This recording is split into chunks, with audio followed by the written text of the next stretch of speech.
Hello दोस्तों, स्वागत है आपका मेरी नेक्स्ट वीडियो में। आज हम करेंगे मानक आशुलिपि का नया कोर्स शुरू कर रहे हैं। जैसे आप देख रहे हो, ये है मानक आशुलिपि, केंद्रीय हिंदी प्रशिक्षण संस्थान, राजभाषा विभाग, गृह मंत्रालय, भारत सरकार। और वैसे इससे पहले हम ये मानक आशुलिपि स्वयं शिक्षित अनुवाद कुंजी डॉक्टर साधनानी वाली हम बुक कंप्लीट कर चुके हैं। पर अब हम करेंगे ये मानक आशुलिपि। ठीक है, इसमें हम सबसे पहले ऐड करेंगे जो इसका पहला अध्याय है। इसका स्क्रीनशॉट है और ये आपको मिलेगा, इसके सारे स्क्रीनशॉट जो भी अध्याय जो पहले वीडियो में या जो हर वीडियो में स्क्रीनशॉट ऐड किए जाएंगे वो आपको मिलेंगे टेलीग्राम पर और इंस्टाग्राम पर। और उन दोनों के लिंक आपको डिस्क्रिप्शन में मिल जाएगा। अगर आपने ज्वाइन नहीं किए है तो आप वहाँ से ज्वाइन कर सकते हैं। तो हम सबसे पहले जो बुक में लिखा है उसको पढ़ते हैं, उसमें क्या है। ठीक है, अध्याय 1 व्यंजन रेखाएं। व्यंजन हिंदी आशुलिपि में व्यंजनों के लिए अलग अलग रेखा निर्धारित की गई है। संयुक्त व्यंजन कक्ष, त्र और ग दो ध्वनियों के मेल से बने हैं। अतः आशुलिपि में इनको लिखने के लिए अलग व्यवस्था की गई है।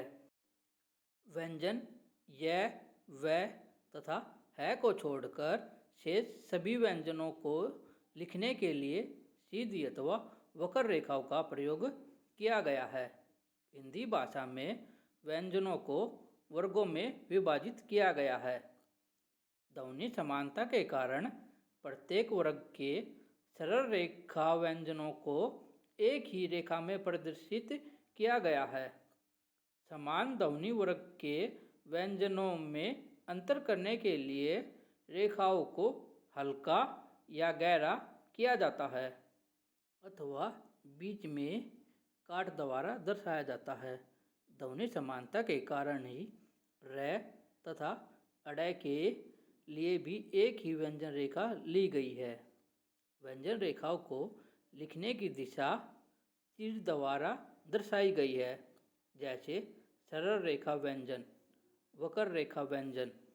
सामान्यतः व्यंजन रेखा की मानक लंबाई 0.75 सेंटीमीटर रखी जानी चाहिए। अभ्यास करते समय इस बात का ध्यान रखना आवश्यक है कि सभी व्यंजन रेखाओं की लंबाई बराबर हो, ताकि आगे चलकर अधिक गति से लिखने के लिए रेखा को दुगना तथा आधा करने के नियमों के अनुसार रेखाओं को लिखने में सुविधा रहे। हल्की तथा गहरी व्यंजन रेखाओं में अंतर स्पष्ट होना चाहिए ताकि पढ़ने में अशुद्धि न हो। गहरी वक्र रेखाओं को अकेला लिखते समय इस बात का ध्यान रखा जाए कि पूरी रेखा समान रूप से गहरी न हो, बल्कि उसके दोनों सिरे पतले हो। गहरी रेखा ऊपर को नहीं लिखी जाती है। व्यंजन रेखाओं की स्थिति। सरल रेखाएं क वर्ग क ख ग घ बाएं से दाएं और धरातल पर 180 डिग्री का कोण बनाती है। च वर्ग ऊपर से नीचे की ओर धरातल पर 60 डिग्री का कोण बनाती है, जैसे आप देख पा रहे हो ना, ये तीर के निशान से। त वर्ग ऊपर से नीचे की तरफ 90 डिग्री का कोण बनाती है। उसके बाद है प तथा ब ऊपर से नीचे की तरफ धरातल पर 120 डिग्री का कोण बनाएगी। तो इसके अगर प वर्ग की बात करें तो इसमें प, फ, ब और भ आता है। तो आई थिंक अभी ये मैंने बुक कंप्लीट नहीं की है, मैं आपके साथ ही स्टार्ट कर रहा हूँ। पर जो मेरा एक्सपीरियंस है, तो हम प को कट करते हैं, हल्का बनता प तो वो फ बन जाता है, और ब को कट करते हैं तो वो भ बन जाता है। पर आई थिंक मैं इसको जैसे अभी थोड़ा इसी में समझ पा रहा हूँ, तो इसमें वर्ग नहीं दिया है और ऊपर बात चल रही है सरल रेखा की। तो फ और ब को इसने वर्ग उसमें वक्र रेखा में रखा है, इसलिए इसने ऐड नहीं किया, पर बनेगे वे भी 120 डिग्री के कोण पर। फिर है र और ढ और अड़। तो नीचे से ऊपर की ओर धरातल पर 30 डिग्री का कोण बनेगा। र और अड़े तो सेम है और र को कट करने पर ढ बन रहा है, ठीक है।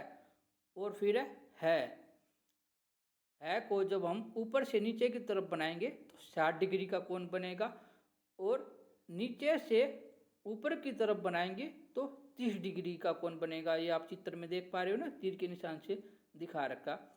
यह और वह भी दोनों 30 डिग्री के कोण पर बनेंगे। उसके बाद व्यंजन सरल रेखा दिखाई गई है। अब इसके बाद आएगी वक्र रेखा, ठीक है। फिर है उसके नीचे आप देख पा रहे हैं हुक या वृत्त संयुक्त व्यंजन रेखा। फिर है संपूर्ण व्यंजन रेखा। हुक, व, यह और वृत्त है, इसलिए इन दोनों का नाम ऐड किया हुआ है, हुक या वृत्त। अब इनको समझते हैं सभी को प्रैक्टिकल में।